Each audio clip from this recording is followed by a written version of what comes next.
Good evening!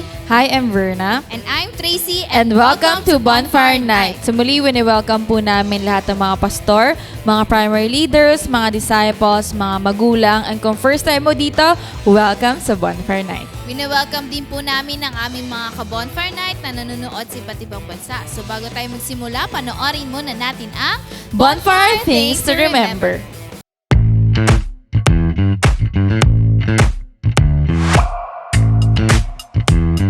Here are your bonfire things to remember. Bring your notebook, Bible, and ballpen. Open your heart to the message. Hashtag Puspus Yarn. No unnecessary activities while watching. Hashtag multitasker. Wag ganon. Focus on the message through our speakers. No? Kasi kung makikita natin, ang gaganda ng promise. Ang gaganda ng Hashtag promise. focus ka lang. Invite and tag your friends. Be a blessing. Hashtag friendship goals. Engage by sharing your thoughts and leave comments below. Respond to the message and take action. Huwag kalimutan mga ka-bonfire ha. Paalam!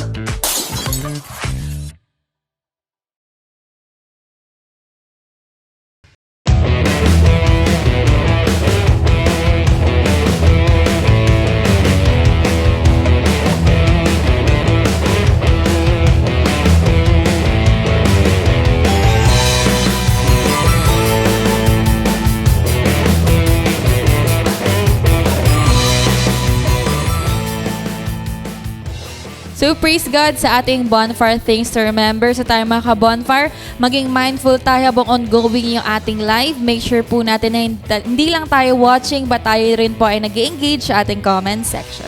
Amen to that. That's why let us all be excited. Kaya na-encourage ko ang bawat isa na tayo po ay sama-samang tumayo at papurihan natin ang ating Panginoon together with our worship teams sa pamamagitan ng isang awit.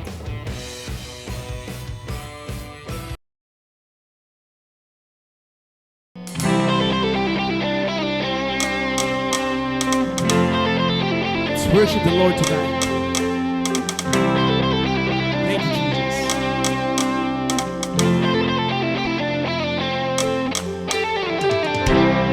Every tribe will see your glory. Every nation bow before you.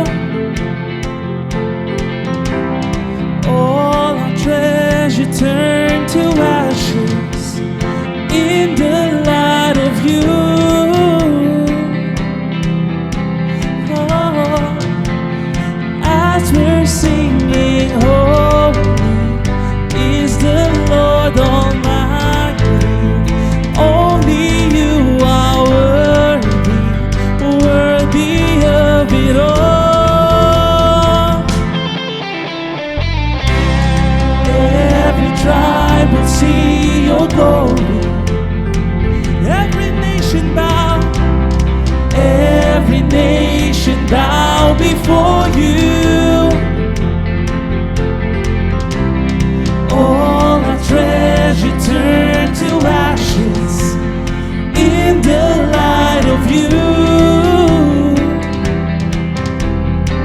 As we're singing, holy is the Lord Almighty.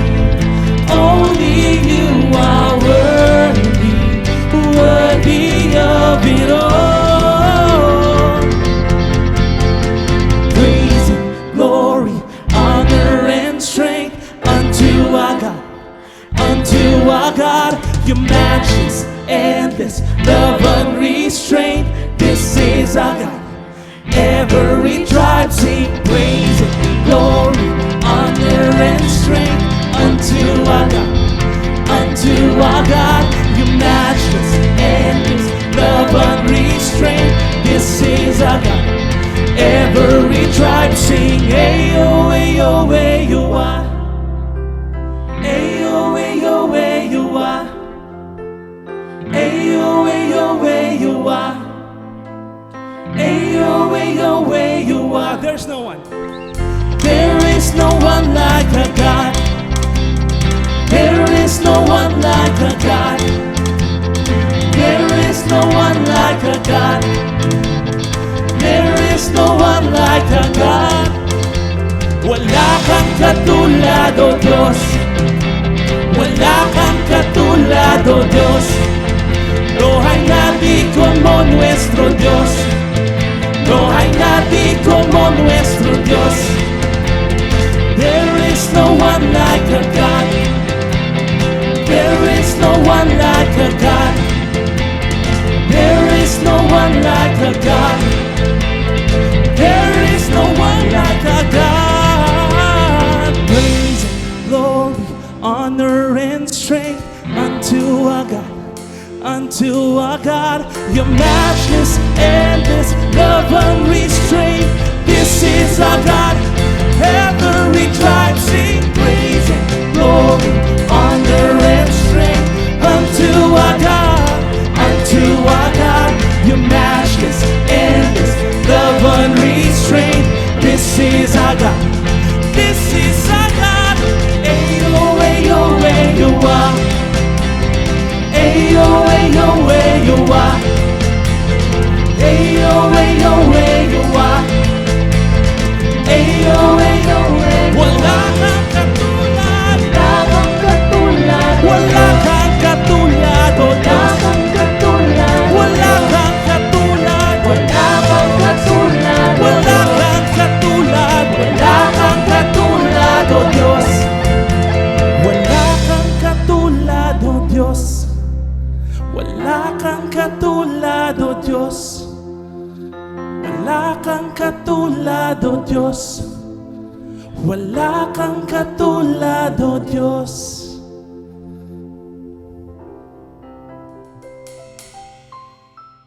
So praise God, and tonight let us all be excited dahil muli makakarinig tayo ng salita ng ating Panginoon through our speaker. So sa lahat po ng nanonood tonight, we encourage everybody na habang tayo po ay nakikinig, nag-engage din po tayo sa ating comment section. Amen to that. That's why let us ready our hearts and our minds sa message na mapapakinggan natin tonight. For our speaker, he is one of the 144 leader of CGS Las Piñas under Henry Bongsnet, a leader of leaders, one of the missionary worker. Let's welcome Rani Ranido.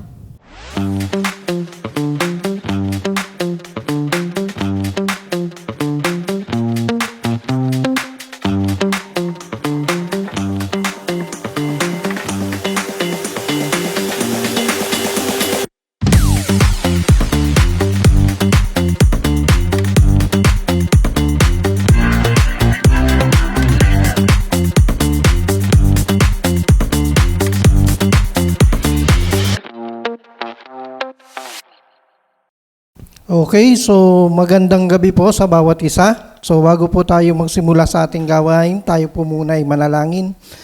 Dakilang Diyos na makapangyarihan sa lahat, muli po Panginoon, marami pong salamat sa gabing ito na iyong pinagkaloob sa akin upang muli pong magamit at makapagbahagi ng iyong salita. Dalangin ko ngayon Panginoon na pagkalooban po ka ng wisdom, knowledge Panginoon, ng strength upang may paliwanag ko Lord ng maayos ang iyong mensahe na aming mapagbubulay-bulayan ngayong gabi. Ikaw po ang magsalita sa akin para sa amin Panginoon. Gamitin mo po ang aking labi. Buksan mo po ang aming puso at isip upang maunawaan namin ang iyong salita sa gabing ito. Salamat Lord God, at ito po ang aking dalangin sa dakilang pangalan ng iyong anak na si Kristo Jesus. Amen and amen. Okay, so muli po magandang gabi sa bawat isa. Isa pong pasasalamat una sa ating Panginoong Diyos, kina Pastor Rami, kina Pastor Adel sa panibagong opportunity po na pinagkaloob ngayong gabi, no? And welcome po muli sa bawat isa, sa mga pastor na nanonood at sa mga primary leader 144, 1728, 20,736 sa loob at labas ng bansa. Welcome po sa Bonfire Night. Okay, so mga kapatid, no, napansin po ba natin kung gaano kadali sa panahon ngayon ang magdala ng isang pangalan, subalit mahirap dalhin ang isang buhay. No? So ano po 'yon? no? So it is easy to carry a name but much harder to carry a life. So ano pong kahulugan? Ano pong ibig sabihin, no? So para sa atin po, no, madali pong tawagin, no, or madali sabihin natin na tayo ay Kristiyano. Di po ba? Pero ang hamon po, no, ay isabuhay natin ito araw-araw. So ibig sabihin, yung pagdadala po ng pangalan o yung label ay panlabas lamang po yan.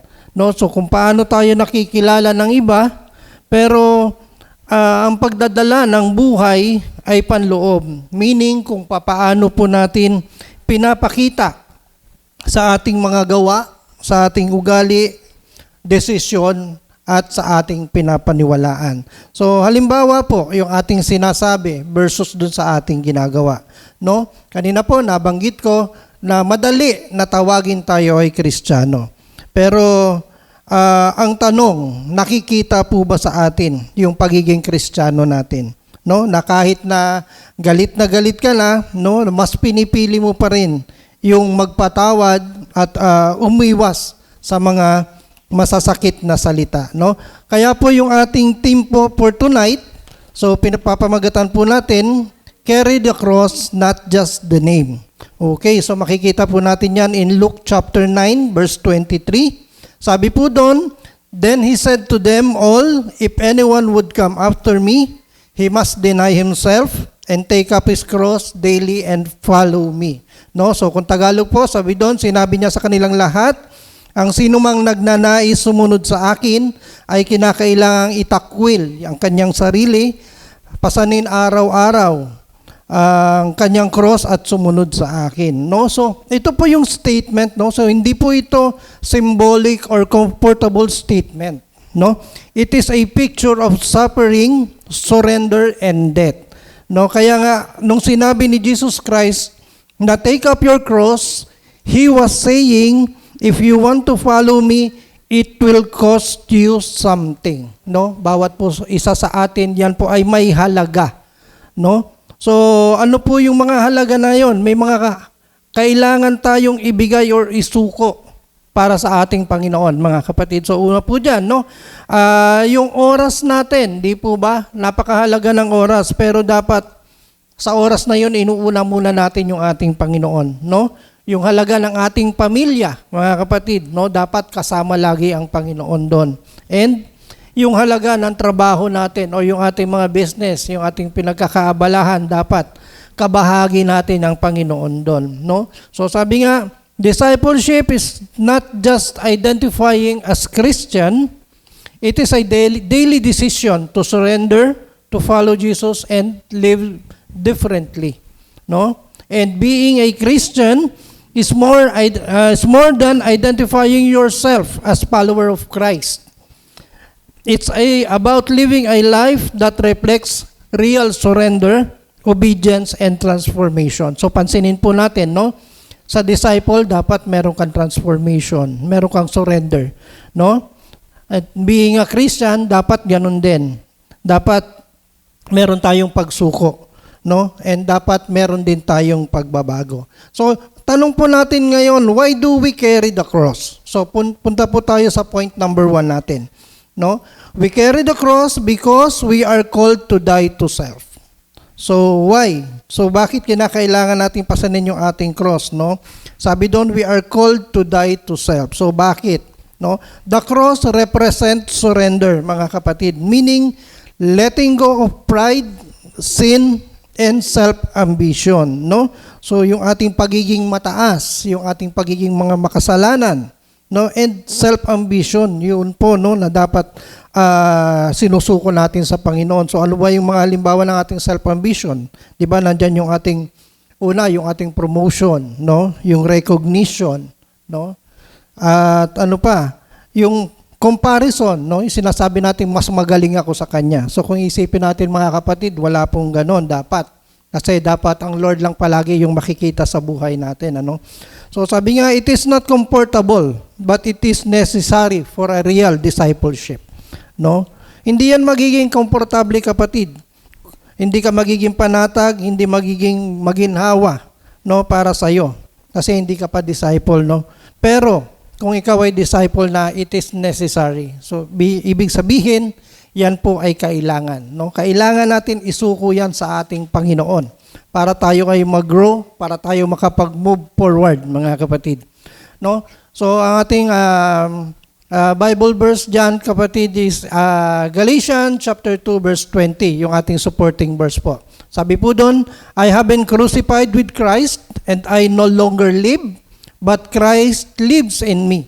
The life I live in the body, I live by faith in the Son of God, who loved me and gave Himself for me. No? So, kaya hindi na ako ang nabubuhay ngayon, kundi si Kristo na ang nabubuhay sa akin.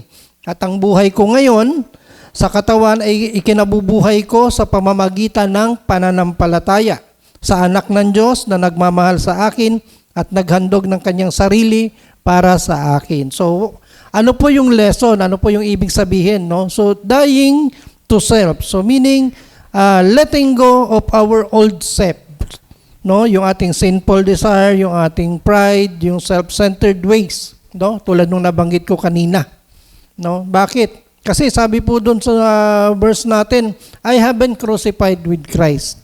So, dito po, ang nagsasalita po dito is si Apostol Pablo. No? Kaya nga po, kinakailangan kung tayo ay disciple, kung tayo ay nakay Christ, kinakailangan wala na yung ating dinidinay na natin yung ating sarili. No? So ano pang another lesson natin doon? Dapat Christ-centered life. No? Meaning our life is no longer about us. So hindi na tayo yon. It becomes about Jesus Christ living through us. No? Kumbaga, si Jesus Christ na nakikita sa atin, sa ating pamumuhay, yung kaningningan ng ating Panginoong Jesucristo. No? So, our action, choices, and attitude should reflect Jesus Christ. No? Then, living by faith. No? Paano po ba tayo nananampalataya? Paano po ba tayo nabubuhay na may pananampalataya?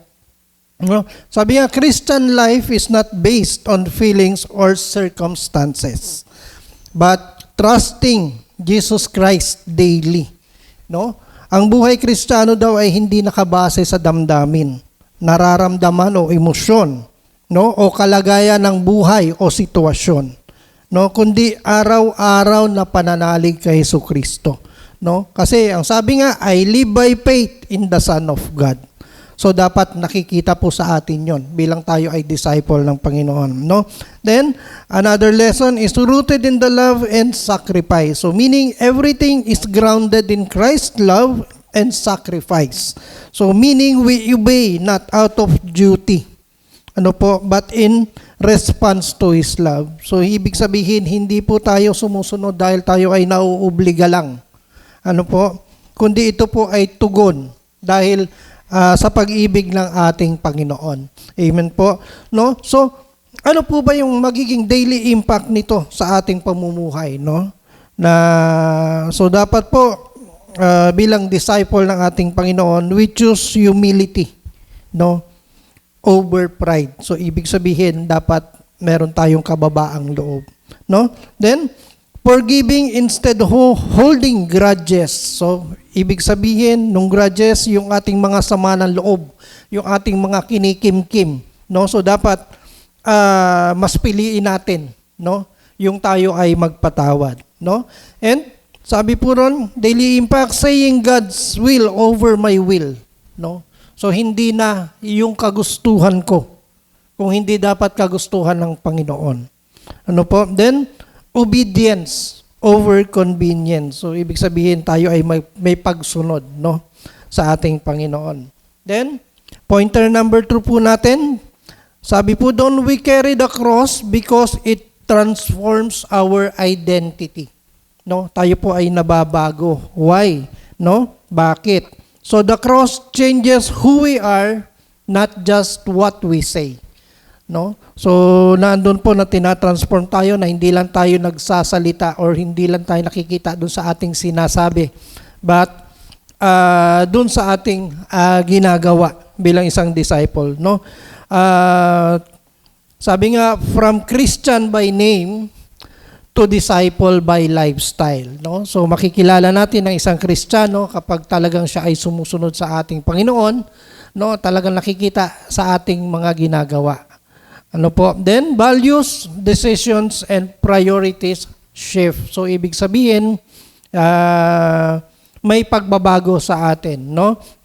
So, sabi nga po sa 2 Corinthians chapter 5, verse 17, therefore, if anyone is in Christ, he is a new creation, the old has gone, the new has come. No po? No, kaya kung nakipag-isa na kay Kristo ang isang tao, isa na siyang bagong nilalang. Wala na ang dati niyang pagkatao, sa halip ito ay napalitan na ng bago, no? So what's the lesson po, no? A new identity in Christ dapat. Bilang disciple, meron na tayong pagbabago, may transformation. Ano po?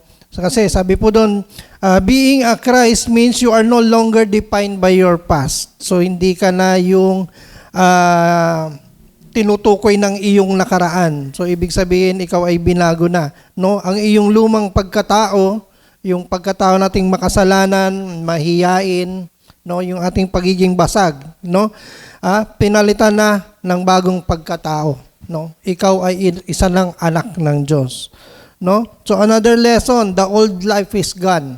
Ibig sabihin, talagang totally transformed. Nawala na yung ating lumang pagkatao, yung ating old habits, yung ating old sin, yung ating old mindset. Dapat wala na po yun, nabago na tayo.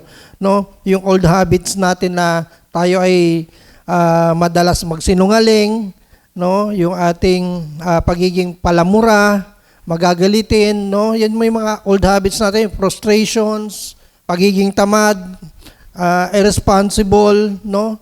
Walang prayer life. Minsan tayo as disciple, no? Minsan hindi tayo nag-morning prayer, wala rin devotion, no? Walang disiplina, no? Minsan andun pa yung ating addiction to online game. So yan po yung mga example ng ating old habits na dapat hindi na po nakikita sa atin kung tayo ay binago na ng ating Panginoon.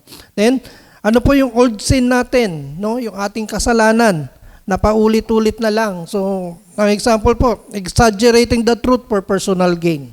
No, marami po 'yan.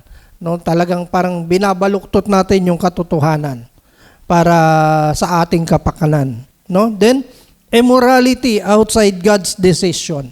No, may mga bagay pa rin tayong ginagawa, no? Na tayo lang yung nakakaalam minsan, no? Na hindi pa natin kayang isuko sa ating Panginoon, no?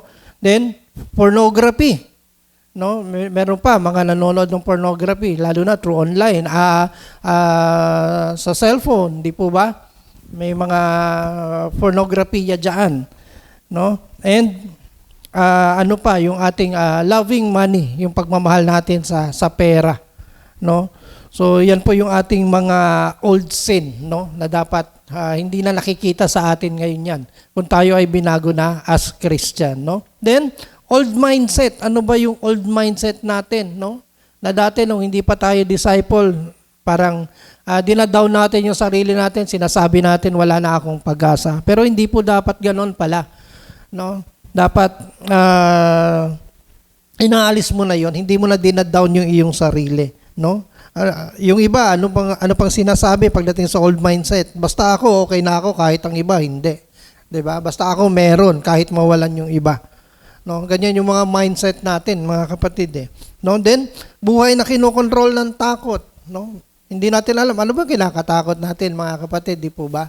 Takot ba tayo mag-lead ng cell group? Ano ba meron sa cell group? But minsan hindi maraming nagsasabi, ayoko mag-lead ng cell group, no? Dapat yung takot na yon, palitan natin ng faith, ng pagtitiwala sa Panginoon. Na talagang gamitin mo ko, Lord, para makapag-lead din ako ng cell group. Amen. So ano pa, yung refusing responsibility, no? Hindi po ba? Ayoko mag-lead ng cell group kasi ayoko ng responsibilidad. No? Pero hindi po eh. Dapat nga po, tinatanggap natin yung responsibility.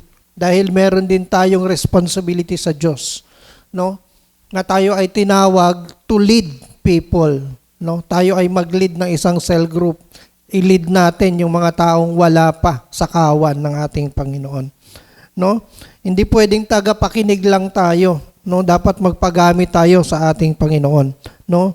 So dapat ito yung mga bagay nating iwan na, no? yung nabanggit ko kanina, yung mga negative natin, yung old habits, old sin, old mindset, iwan na po natin yan. Magkaroon na po tayo ng transformation, no, bilang isang disciple, no? So, then sabi po diyan, a new life has begun. Meron na tayong bagong buhay, no? So, kung kanina yung mga old habits natin, ngayon there is transformation na dapat may bagong buhay na tayo eh. May pagbabago na dapat sa ating buhay, no? From irresponsible to responsible disciple, no? Kung kanina ayaw natin mag-lead, dapat ngayon ginagamit na tayo at nagpapagamit na tayo sa ating Panginoon, no? And there is hope. Amen, mga kapatid, may pag-asa, no? Wag nating alisin 'yon, no? From refusing to accepting responsibility. Ready na ako na magkaroon ng cell group, ready na ako na magpagamit sa ating Panginoon, no? So dapat lagi tayong merong fresh start, no? Dapat kung tayo ay na-transform na, humingi na tayo ng tawad sa Panginoon, dapat lagi tayong merong panibagong panimula kasama ang ating Panginoon, no? Kasi na-transform na tayo eh. You are completely made anew, ika nga, no? So dapat yung ating transformation, nakikita yan, no? Transformation is found in Christ alone, no? So ibig sabihin, ang ating pagbabago ay hindi po yan self-made, no? It happens when a person is in Christ through faith and surrender to Him, no? So hindi po yan yung sinasabi natin, ay ayoko muna mag-cell group, babaguhin ko muna yung sarili ko. Kapatid, hindi po mangyayari yon na ikaw ang magbabago ng iyong sarili. No, ang Diyos lamang po makakapagbago ng sarili natin. No, kaya i-surrender natin sa Panginoon 'yan, kung ano man yung burden natin, kung ano man yung nag-hold back sa atin, kung ano man yung problema natin, kung ano man yung mga struggles na 'yan, isuko natin 'yan sa Panginoon at magtiwala tayo sa Lord na Siya yung gagawa ng paraan, no? Para tayo ay mapabuti, no? At tayo ay makalapit sa Kanya, no? So ano po yung magiging daily impact natin dapat, mga kapatid, no? You begin to live with a purpose, not just a routine, no? Dapat yung ating galaw ay meron ng purpose yan, no? Yung pagising natin sa umaga, may purpose na. Ba't tayo gumigising ng maaga, no? Dati, gigising lang tayo kung kailan natin ang gusto. Pero dapat ngayon, bilang na-transform, bilang disciple, gumigising ka na para magpasalamat sa Panginoon, do your prayer, do your devotion, no? That hindi lang po yan dapat routinary, no? Hindi lang dahil sinabi sa atin ng leader or sinabi ng ating pastor, no? Dapat yung purpose natin, hindi natin nalilimutan yon. And you make choices based on your faith, no? Yung ating pagpili, dapat yan ay nakabase sa ating pagtitiwala sa ating Panginoon, no? So hindi po dun sa nararamdaman natin, no? Hindi dun sa inaantok pa ako, mamaya na ako magpi-pray, no? So hindi po ganoon. So wala akong devotion, mamaya na lang, no? Tinatamad pa ako. So hindi po dapat ganoon. Dapat nandun yung pagtitiwala mo na although medyo pagod ka, hindi, kinakailangan gumising ng maaga kasi meron akong responsibility sa ating Panginoon, no? Then, your identity is rooted in Christ, no? Dapat tayo ay nakaugat sa ating Panginoon. Sabi nga, not in trends or approval, no? Hindi po yan dahil yan ay uso or dahil sa payo ng ating mga kaibigan. No, dapat yung ating identity, yung ating pagkatao is nakabase doon sa ating Panginoon. Amen po, no? Then proceed po tayo doon sa ating pointer number 3. So sabi po doon, we carry the cross because it leads other to Jesus. No? So why? No? Bakit po natin pinapasan ng cross, no? Kasi ito po ay naglilid sa atin patungo sa ating Panginoon. So sabi nga po doon, your life becomes a testimony, no? People see Christ through you.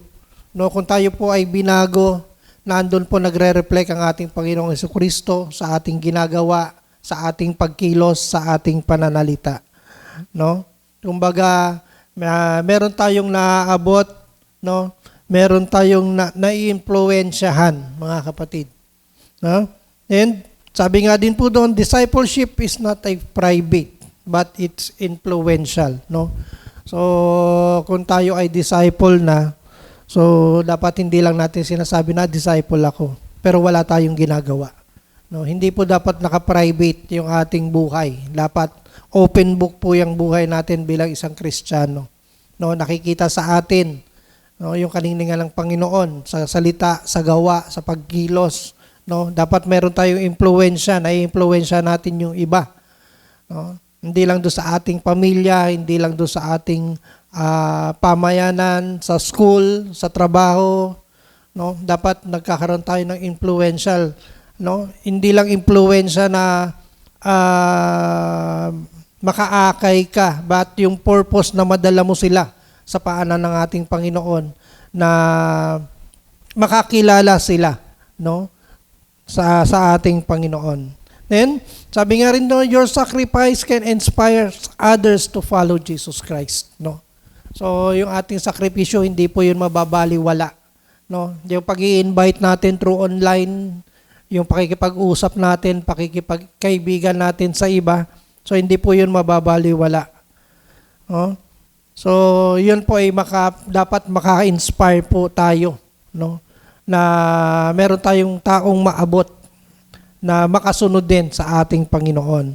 So, sabi nga po in Matthew 5 verse 16, in the same way, let your light shine before men, that they may see your good deeds and praise your Father in heaven. No? So, Tagalog po, sabi doon, gayon din naman, dapat ninyong paliwanagin ang inyong ilaw sa harap ng mga tao upang makita nila ang iyong mabubuting gawa at papurihan ang inyong Ama na nasa langit.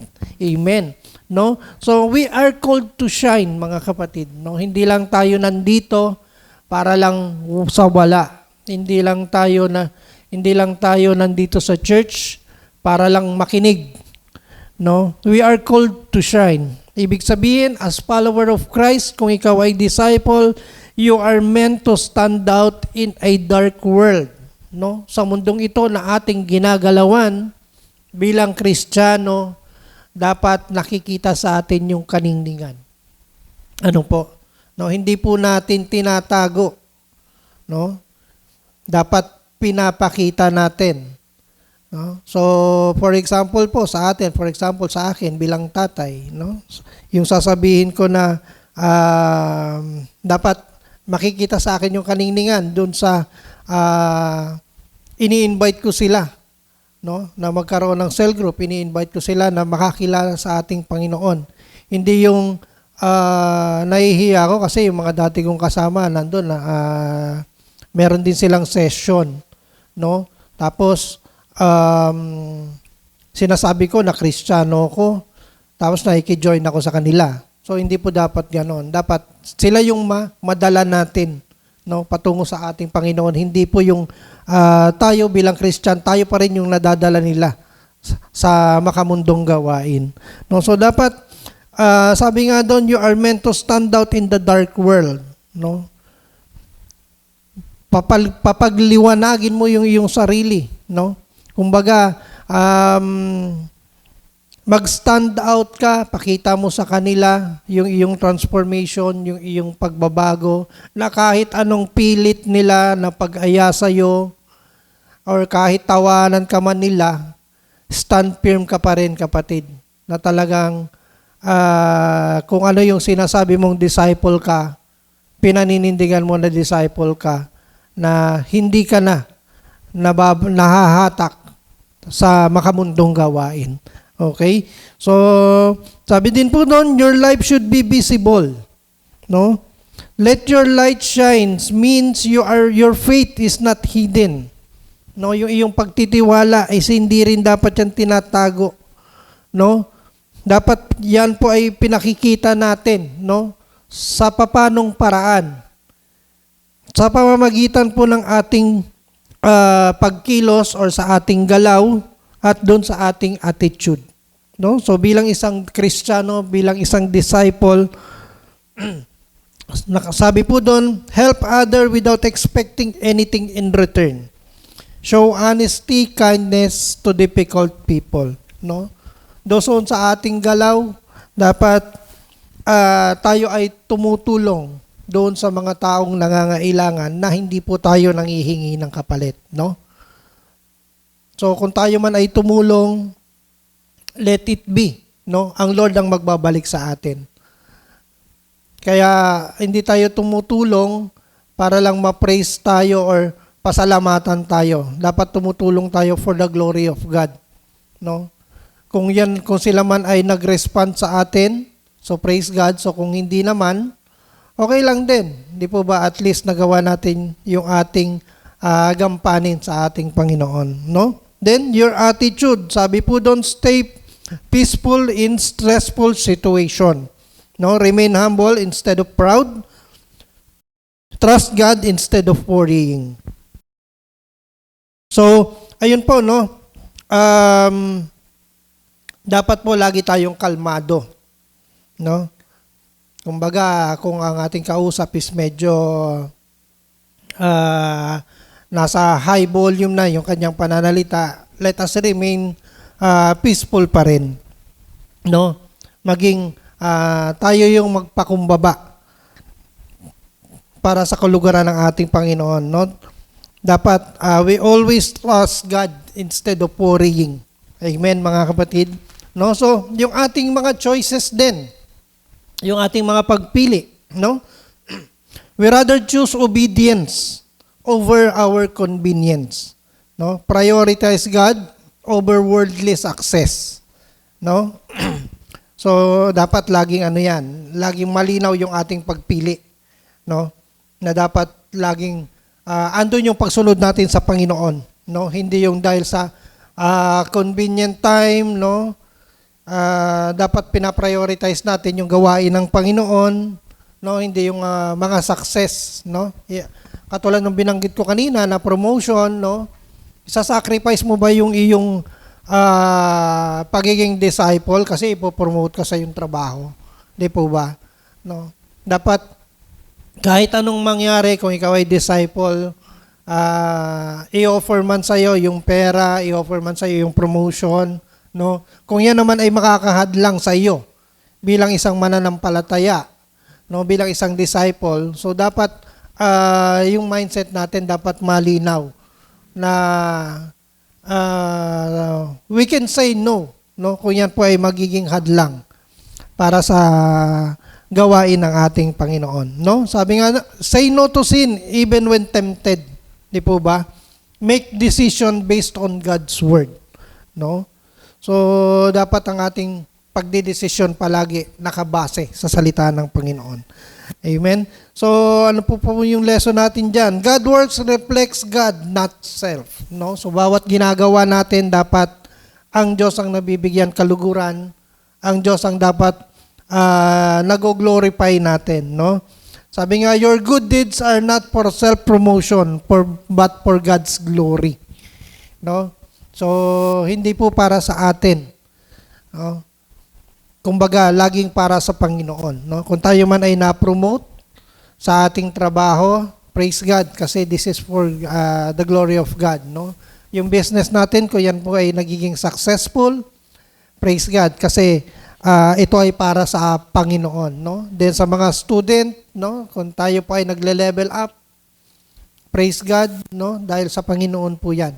No, dapat hindi tayo mag-glorify. Isipin natin palagi po 'yon, no? Ang glory belongs to Christ alone, no? So hindi po 'yan sa atin. Wala pong papuri sa atin kundi sa Panginoon lamang po, no? Next, sabi po doon, influence leads others to God.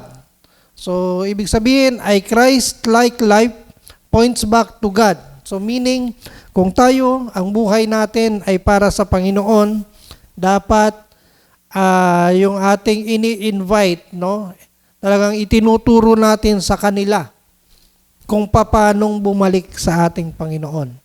No? Kaya nga po tayo nandito, kaya po yung ating ilaw dapat may kaningningan sa ating pamayanan, no? Sa ating mga kaibigan. Bakit? Kasi po dahil gusto natin silang dalin sa kaliwanagan. Gusto natin silang dalin sa ating Panginoon, no? Na magbalik sa Panginoon, no po? Dapat yung ating testimony, no, can inspire others to believe and glorify God, no?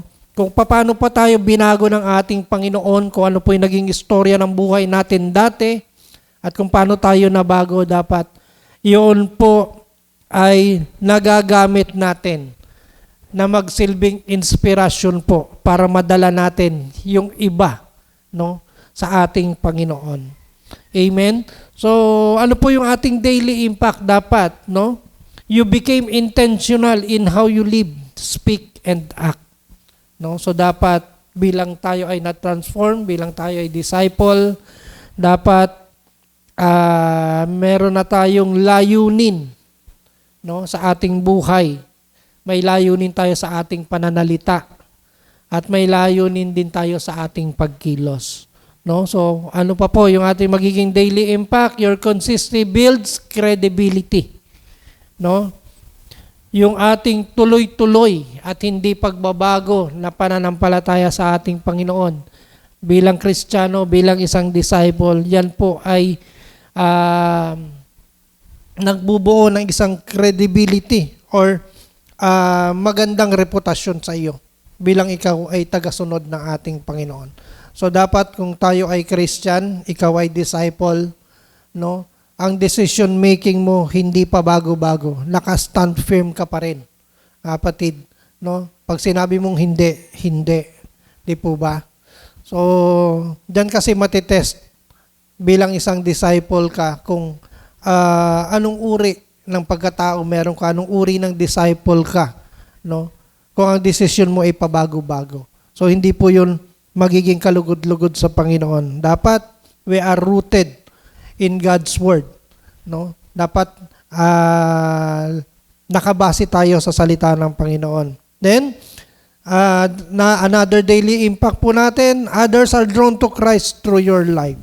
No? Dapat may naaakit sa iyong buhay. Kung paano ka mamuhay ngayon bilang Kristiyano, bilang disciple, dapat merong taong nakakakita sa iyo at merong kang naiimpluwensyahan at merong kang nadadala sa ating Panginoon.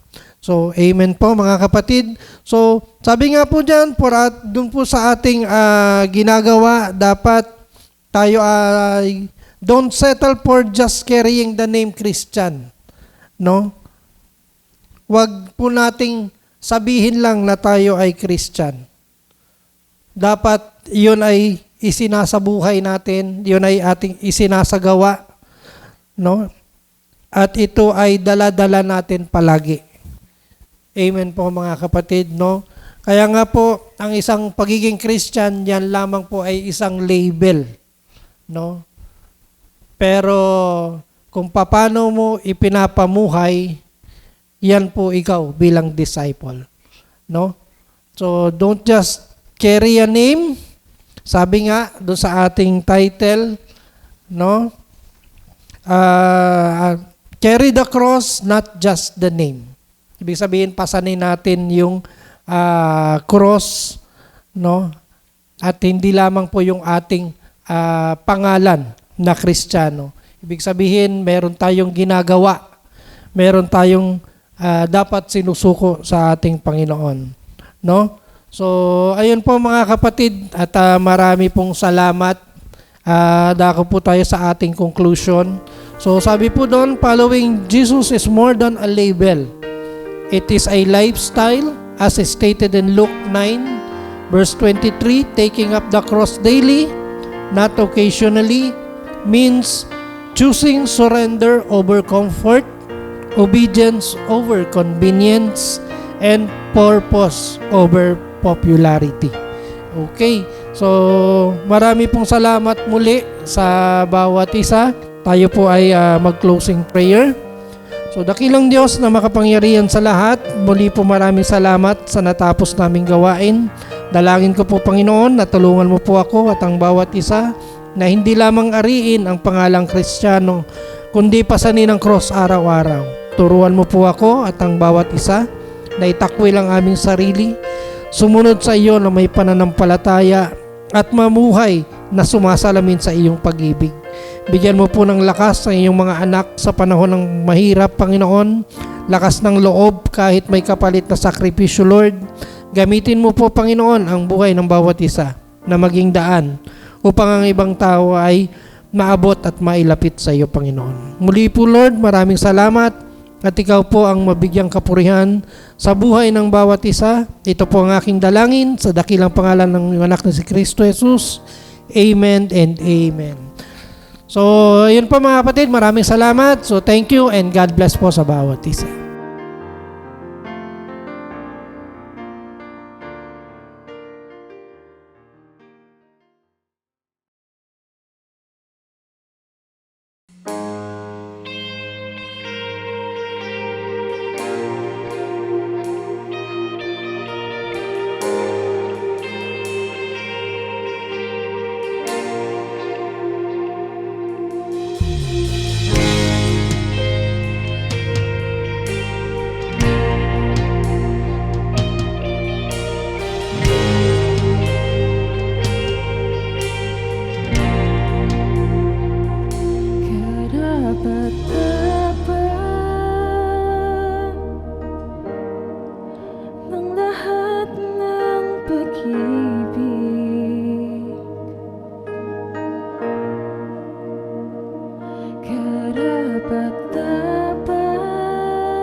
Sa'yo lamang puso't kaluluwa,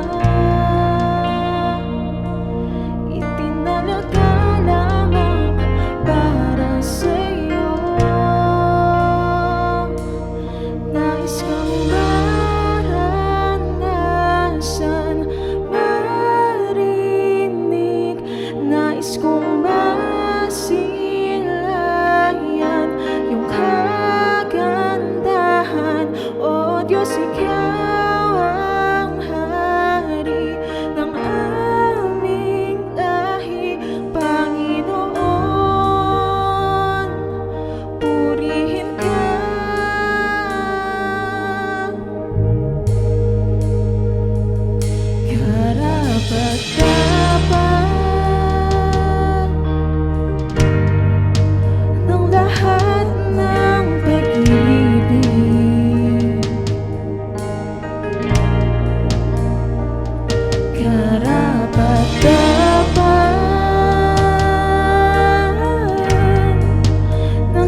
Di kayang hambingin iyong pag-ibig para sa akin. Hangad ay makilala ka nung mas malalim. Di kayang hambingin iyong pag-ibig para sa akin. Hangad ay makilala ka nung mas malalim. Mas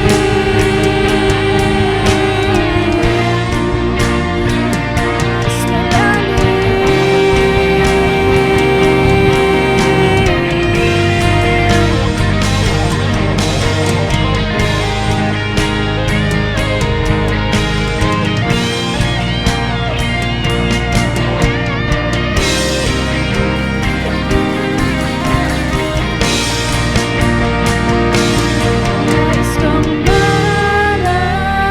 maranasan, marinig. Nais kong masilayan yung kagandahan.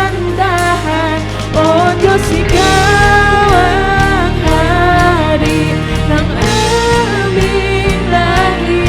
Panginoon, purihin ka. Nais kang maranasan, marinig. Nais kong masilayan yung kagandahan. O Diyos, Ikaw ang hari ng aming lahi. Panginoon, purihin ka.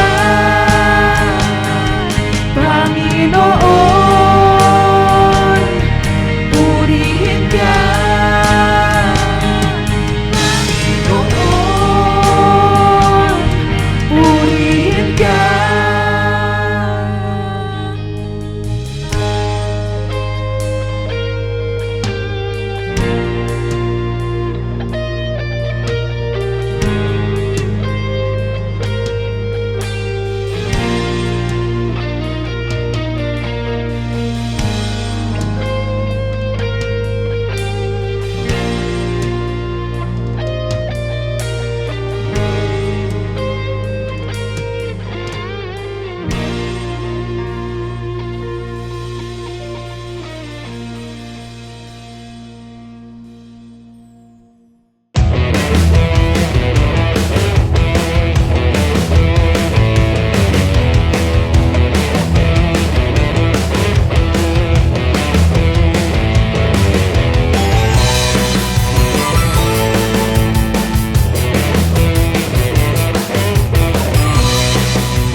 Praise God and thank you po Kuya Rani sa message na hinatid niyo po sa bawat isa. At alam ko marami din po tayong natutunan. That's why we encourage everyone na patuloy niyo pong i-post ang inyong mga takeaway lines using This hashtags.